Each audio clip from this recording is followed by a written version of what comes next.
parents cut me off and called me cheap because I used to babysit my sister's children and gave them little money. I shocked everyone when I stopped being kind and said, "You're not our son if you don't help your sister." The words echoed in my head, but instead of hurting me like they were supposed to, I just felt nothing. No sadness. No guilt. Just clarity. 3 years. 3 years of sacrificing my money, my time and my energy for them. 3 years of babysitting my sister's kids every time she and her husband decided they deserved another luxury vacation. 3 years of paying for things they should have done on their own, paying bills, lending money, fixing their problems because family helps family. And in those 3 years, I spent thousands trying to be a good son and a good brother. But it was never enough. No matter what I did, my parents still worshipped Jessica, the golden child, the favorite, the one who did nothing but take. She only called when she needed something, and every time, my parents bent over backwards to make sure she got it. And now that I had finally said no, they were ready to cut me off, as if I were the problem. It started like it always did, with a phone call from my mother. At first she acted like she was just checking in, but I knew better. It didn't take long for her to get to the real reason.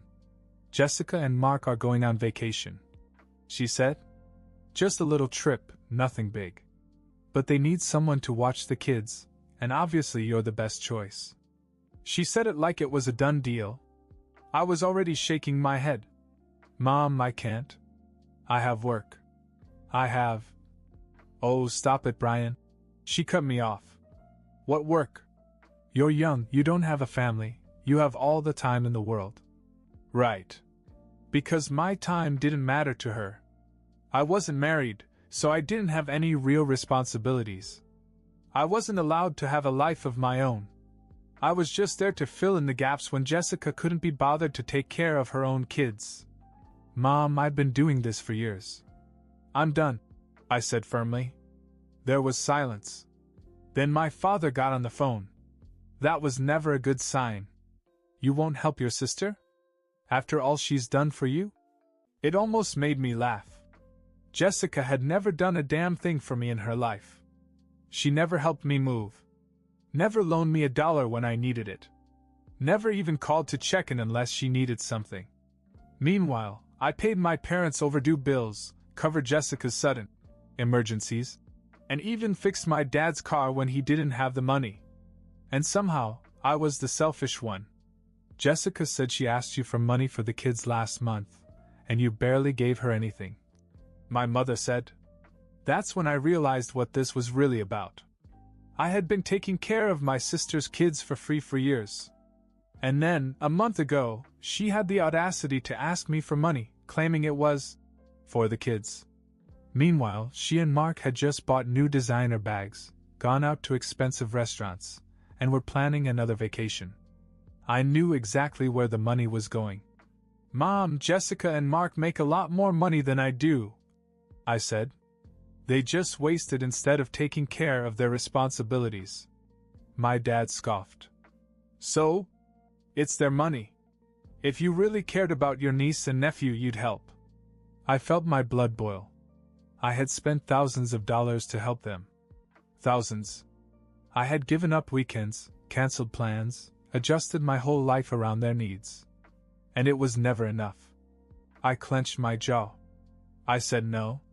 That's when my dad dropped the bomb. "If you don't support your sister, you're not our son." For a second, I just stood there, letting the words sink in. Then something inside me cracked. I expected to feel crushed. I expected to feel betrayed. But instead I felt relieved. I took a slow breath and said the words that would change everything. "Fine. Then I guess I'm not your son." And I hung up. I knew this wasn't over. My parents weren't going to let go that easily. But for the first time in my life, I was ready. The silence after I hung up was deafening. No one called me back. No frantic texts, no guilty voicemails. No nothing. For a moment, I thought maybe they finally got the message. I should have known better. The next morning, I woke up to dozens of missed calls and texts. Not just from my parents, but from my extended family, my aunt, my uncle, even my grandmother. They all said the same thing. "What have you done to your mother? She's crying, Brian. Fix it. Family helps family. Don't be selfish." And then one from Jessica. "Do you really think you're the victim? After everything we've done for you? You're a pathetic, selfish loser. I hope it was worth it." I stared at my phone, feeling a strange mixture of anger and amusement. All they did for me? Was this a joke? Jessica, who had used my parents like an ATM and treated me like free labor, was now making me out to be the bad guy. And my parents, instead of defending me, had run to the rest of the family to turn them against me? It was pathetic. I ignored the messages and went to work, trying to focus, but something in my gut told me this wasn't over. I was right. That night my landlord called. "Hey, Brian. Sorry to bother you, but your dad called the office earlier." I blinked. "My dad called? Why?" The landlord hesitated. He said you were moving out and wanted to cancel your lease." I almost dropped my phone. "What? I never dash." "Yeah, I figured. That's why I wanted to check with you first." I felt a wave of cold anger wash over me. My dad was trying to get me kicked out of my apartment. I shouldn't have been surprised, but I was. I thanked my landlord for checking first and immediately called my dad. He picked up the phone on the second ring, as if he had been expecting me. "You need to come home," he said, as if nothing had happened. I laughed bitterly. "Is that why you tried to get me kicked out? You're crazy. We're not going to let you leave your family because of a temper tantrum," he said. "Pack your things. You're moving back here to help." I couldn't believe what I was hearing. They actually thought they could force me back into their house. That they could control me like they always had. Then I realized something else. They weren't just trying to get me back, they were trying to make sure I had no choice. If I lost my apartment, I'd have nowhere to go but to them. They thought they could break me. I took a deep breath. "I don't think you understand, Dad. I'm done. Forever. You're overreacting, Dash. No. You did this. You told me I wasn't your son. You tried to ruin my life to force me back. We're done."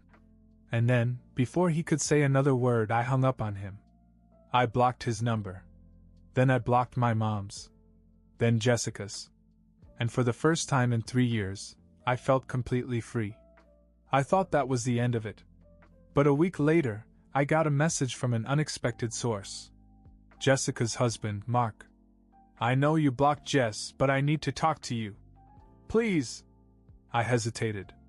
Mark had never really liked me, and we rarely talked unless it was about Jessica. Why was he reaching out now? Curious, I called him back. He sighed. "Look, man. I just wanted to say that I understand. I know how Jessica and your parents treat you, and you're not wrong to leave." I didn't know what to say. "Then why are you texting me?" There was a long pause. Then he dropped a bomb I never saw coming. "Because I think I'm about to do the same thing." I sat there clutching my phone. Did I hear that right? Mark, my sister's husband, was thinking of leaving? I had never seen him as anything but Jessica's spineless sidekick. He followed her around, financed her lifestyle, and never once stood up to her.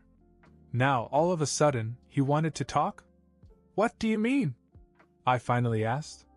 Mark sighed. "I mean, I think I'm done, Brian. I can't do this anymore." I still wasn't convinced that this wasn't a trap. "Why are you telling me this?" He hesitated. "Because I know what you've been up against. Your parents, Jessica, they always treated you like garbage, and I never said anything. I should have." I didn't answer. "I kept my mouth shut because it was easier," he admitted. "But now I see it for myself. The way Jessica spends, the way she treats people. She doesn't care about anyone but herself. And her parents? They let her get away with everything." I raised an eyebrow. "So what changed?" Another pause. Then he dropped the first bombshell. "She maxed out my credit cards behind my back. All of them. I blinked. What? She spent over 20 grand in 1 month. Luxury bags, spa days, first-class flights for the next trip, none of it for the kids. Then she had the audacity to ask your parents for more money when I confronted her. I shouldn't have been surprised. That was so Jessica. But to hear it from Mark? That was new. And they gave it to her, didn't they? I guessed. He laughed bitterly. Of course they did. But that's not even the worst of it. I leaned forward. Oh, this should be good. Mark took a deep breath. Your dad pulled me aside and told me to be grateful that Jessica was spending my money. I almost choked. Excuse me? He said, a real man provides for his family without complaining. Like I'm some kind of walking purse. I shook my head. This was unbelievable. My parents had spent years drumming into me that I had to help my sister, that family takes care of family. But the second the roles were reversed, suddenly Mark was supposed to just shut up and pay. I chuckled. Welcome to my life. Mark sighed. I don't know what to do, man. I love my kids, but I don't know how much longer I can put up with Jessica's crap. I thought for a moment. Then I asked the one question that was in the back of my mind. Does she know you're talking to me? Silence. Then he said, No. And if she finds out, she'll lose it. Of course she would. Jessica hated people going against her. That's when I had an idea. Something so small, but so perfect. You want to get out, right? I said slowly. Well, what if we both go out with a bang? Mark hesitated. I'm listening. And that's when I told him my plan. A plan that would destroy the golden child illusion once and for all. Mark sighed on the phone. Okay. Let's say I do this.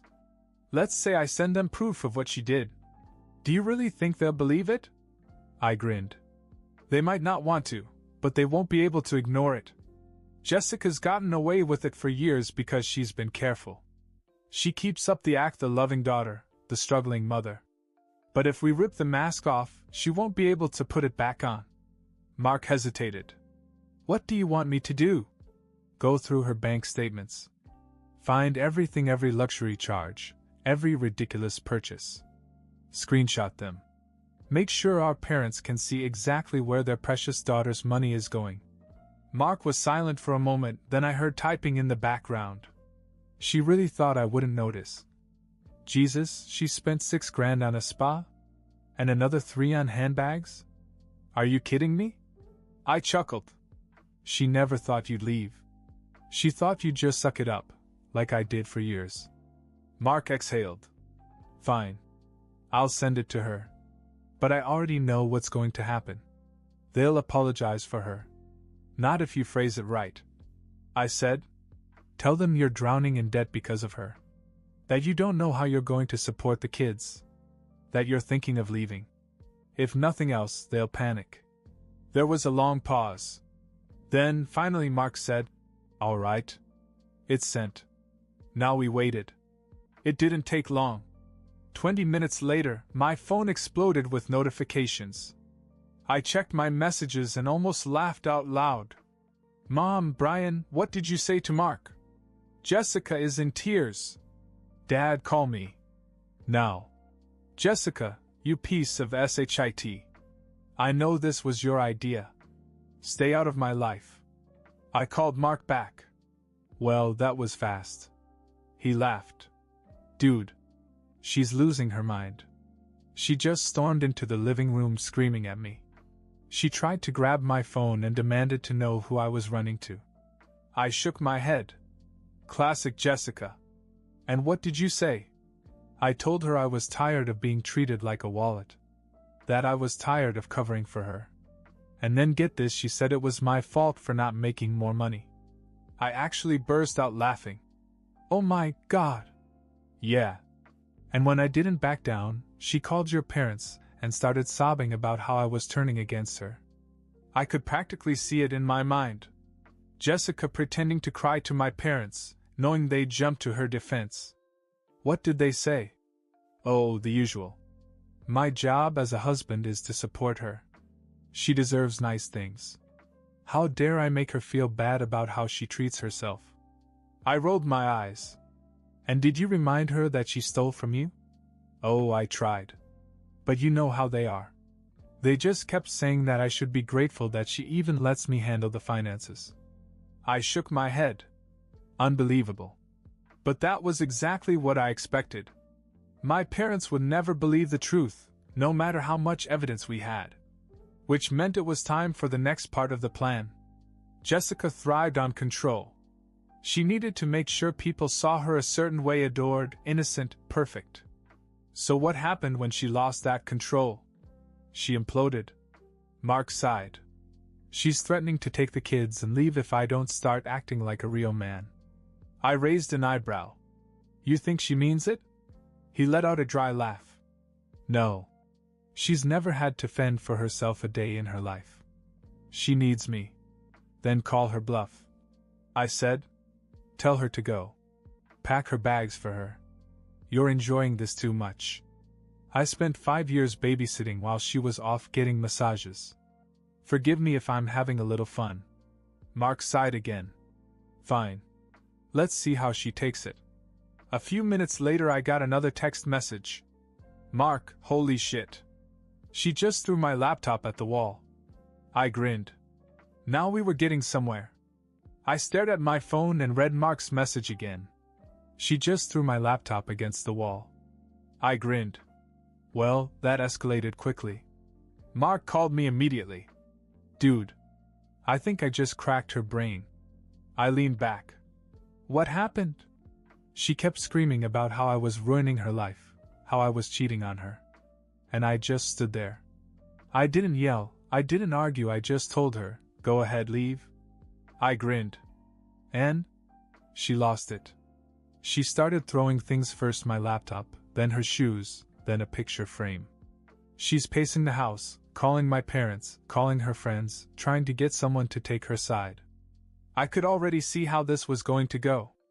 And are they? Oh, hell no.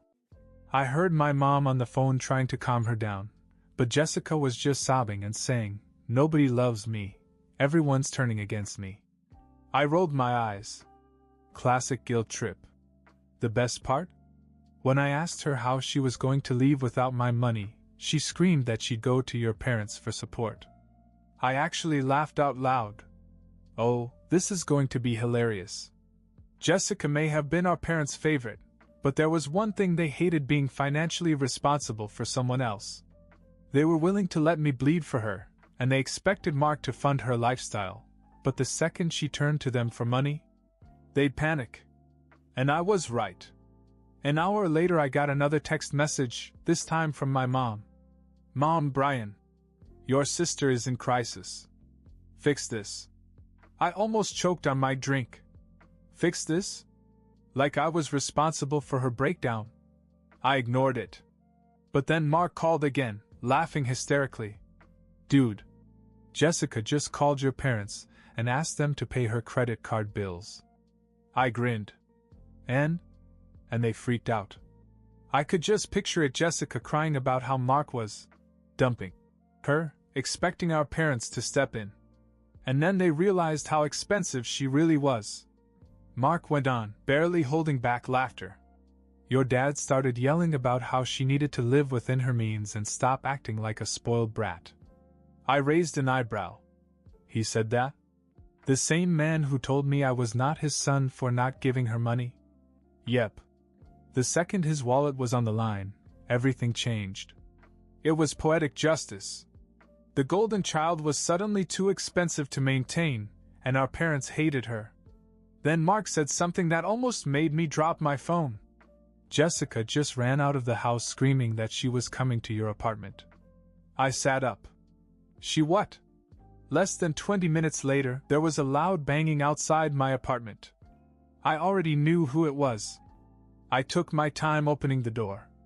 When I finally did, there was Jessica, mascara streaked down her face, breathing heavily, eyes wild. You did this, she hissed. I leaned against the doorframe. Did what? Stop being your babysitter?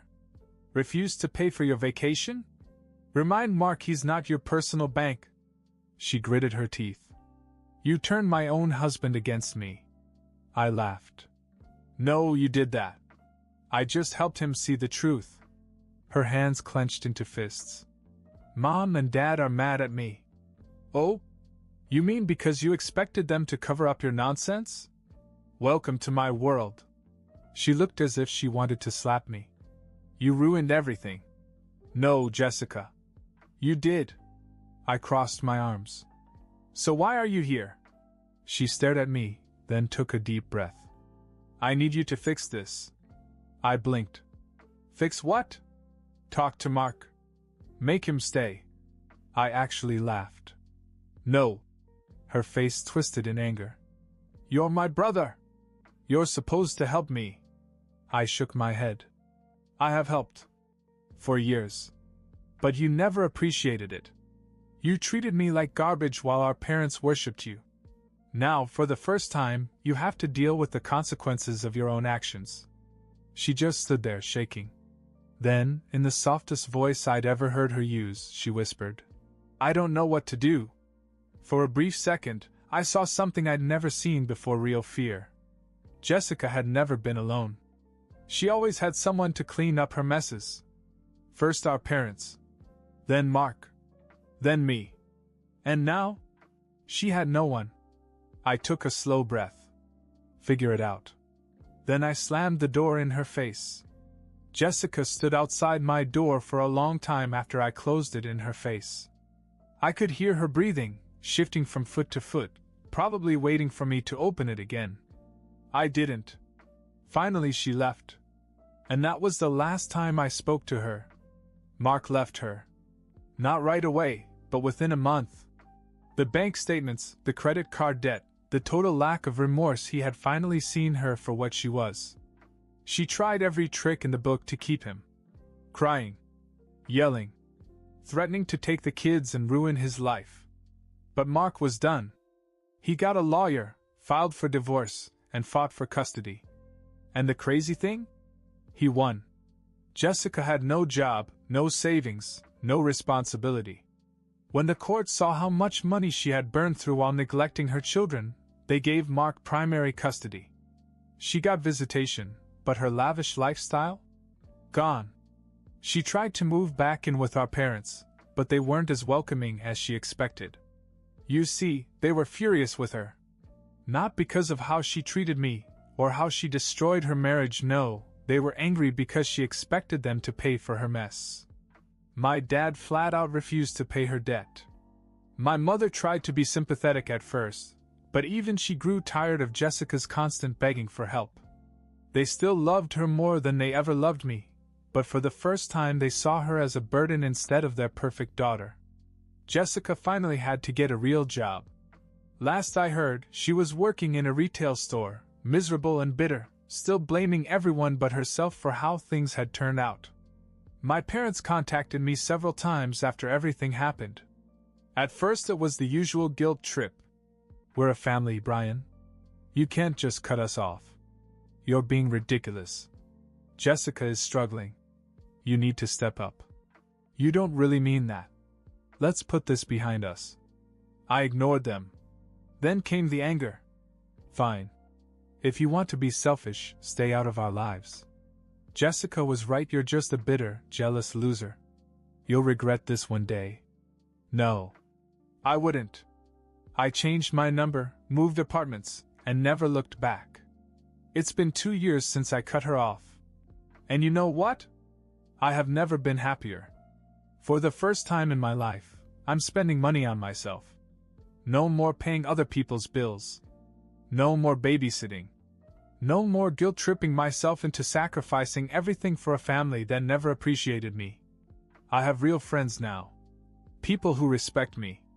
People who don't treat me like a walking ATM or a free babysitter. And my family? They're nothing more than a story I tell sometimes. Jessica is struggling, my parents are still trying to work out their issues, and Mark. He's doing great. We don't talk much, but he sends me updates every once in a while. His kids are happy. He's rebuilding his life. And me? I don't care what happens to them. I spent years breaking my back for people who never gave a damn about me. And now? They can figure it out for themselves.